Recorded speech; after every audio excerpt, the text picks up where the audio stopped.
जय हिंद प्यारे बच्चों। स्वागत है आपके अपने YouTube channel summer Shri point में। आज के क्लास में हम new NCERT math book class 9 के एक्सरसाइज 1.2 को सीखने वाले हैं। क्लास शुरू करने से पहले एक मोटिवेशनल थॉट देखते हैं।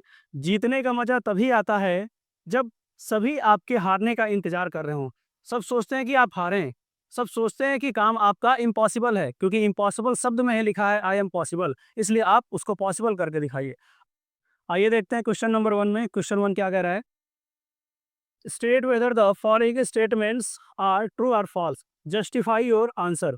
इसमें क्या करना है? ट्रू और फॉल्स बताना है और ये भी बताना है ये क्यों सही है क्यों गलत है। पहला क्वेश्चन ये कह रहा है इसमें, every irrational number is a real number, यानी कि सभी इरेशनल नंबर रियल नंबर है। यदि हम इसको देखें, रियल नंबर के अंदर रेशनल नंबर भी आता है और इरेशनल नंबर भी आता है। इस तरीके से आंसर इसका ट्रू हो जाएगा। ये इसका स्टेटमेंट है। अब आइए देखते हैं क्वेश्चन नंबर पहले के दूसरे पार्ट में क्या कह रहा है question. Every point on the number line is of the form square root M where M is a natural number. इसके लिए ये तो फॉलो कर रहा है कि किसी भी इसमें नंबर को 1 स्क्वायर रूट 2 स्क्वायर रूट 5 लिखा जा सकता है, लेकिन लेफ्ट साइड में इसको फॉलो नहीं करता है ये स्क्वायर रूट 5। इस तरीके से स्टेटमेंट आपका क्या हो जाएगा? फॉल्स हो जाएगा। इस तरीके से ये स्टेटमेंट फॉल्स हो जाता है। इस तरीके से आप लिख सकते हैं।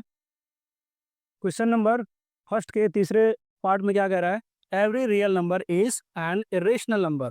देखते हैं रियल नंबर और इरेशनल नंबर।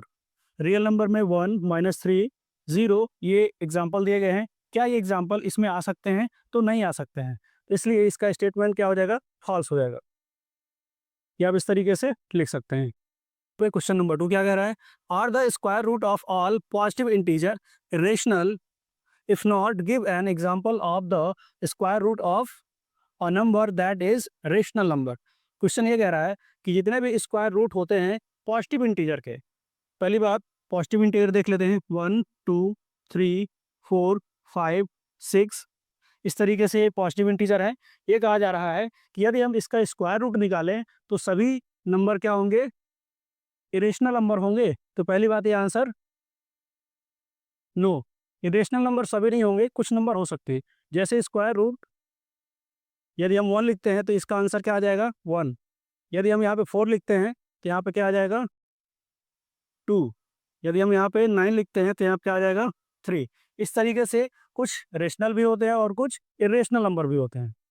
अब आते हैं क्वेश्चन नंबर थर्ड पे। क्वेश्चन नंबर थर्ड क्या कह रहा है? So how root 5 can be represented on the number line. ये क्वेश्चन बहुत ही इंपॉर्टेंट क्वेश्चन है, ध्यान से आप लोग देखिएगा। इसमें क्या करना होता है? रूट 5 को नंबर लाइन पे शो करना होता है। ये आपका नंबर लाइन है। इसके लिए हम क्या करते हैं? पाइथागोरस थ्योरम का यूज़ करते हैं। हाइपोटेनस का स्क्वायर, बेस का स्क्वायर प्लस परपेंडिकुलर का स्क्वायर।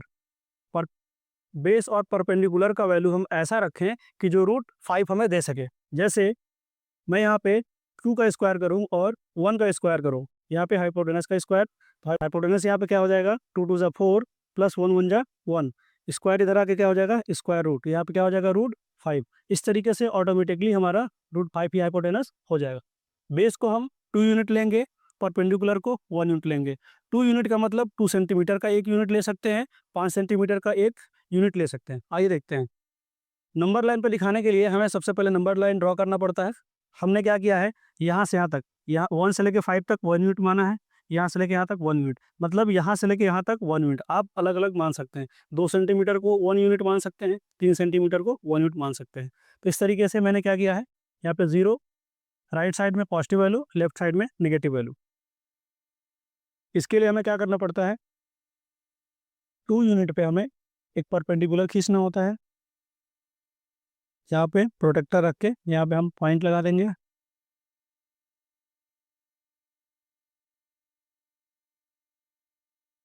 इस तरीके से मैंने इस पे परपेंडिकुलर खींच दिया।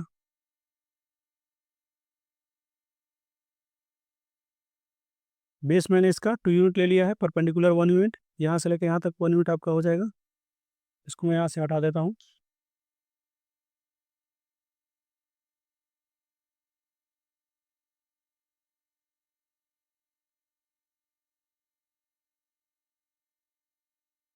बेस यहाँ से लेकर यहाँ तक 2 यूनिट, जैसा कि मैंने इसमें माना है। इसके बाद परपेंडिकुलर यहाँ से 1 यूनिट। क्या करेंगे हम,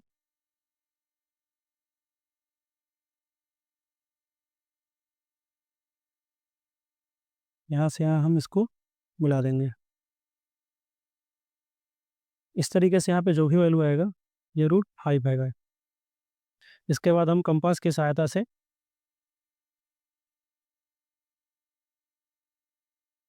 या आर्क लेंगे आप, यहाँ से यहाँ तक हम कंपास से नाप लेंगे और फिर हम क्या करेंगे, इस तरीके से यहाँ तक मिला देंगे। जो पॉइंट यहाँ पे मिलेगा यही आपका क्या हो जाएगा, √5। √5 आपको यहाँ पे मिला है, लेकिन हमें कहाँ दिखाना है, नंबर लाइन पे, तो इस तरीके से आपका √5 हो जाता है। प्यारे बच्चों, इस तरीके से आपका ये एक्सरसाइज समाप्त होता है। इसे एक बार जरूर रिवाइज कीजिएगा। मिलते हैं अगले वीडियो में, तब तक के लिए धन्यवाद।